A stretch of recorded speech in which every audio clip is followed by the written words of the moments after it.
Hello বন্ধুরা, কালকে আমরা মিয়ারিরামণি মিলে আমাদের বাড়ির নিচে গেলাম, কারণ আমাদের বাড়ির নিচে একটা ডগির বাচ্চা হয়েছে 5টা। বাচ্চাগুলো খুব কিউট হয়েছে, পাপ্পিগুলো এত কিউট মানে। আর ইরামণি আবার এসব খুব পছন্দ করে, ওদেরকে নিয়ে গিয়ে আদর করতে আসে, প্রতিদিনই করে নিচে গিয়ে আদর, মামি যখন না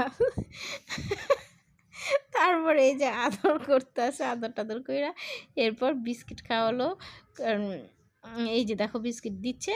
তো প্রতিদিন এই কাজগুলো করে, কিন্তু ওরা তো ছোট, ওরা তো এই বিস্কিট আজকে খেতে পারে না। তারপর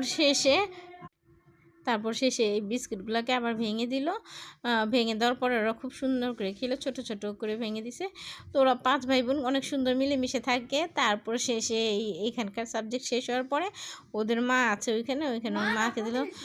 ওদের মা না, ওইটা নাকি ওদের প্রতিবেশী। তো যাই হোক, এখানে অনেকেই আছে, কিন্তু ওর মা কোথায় আছে আমরা জানি না, ওর মাকে দেখি না ঘুরতে জায়গা।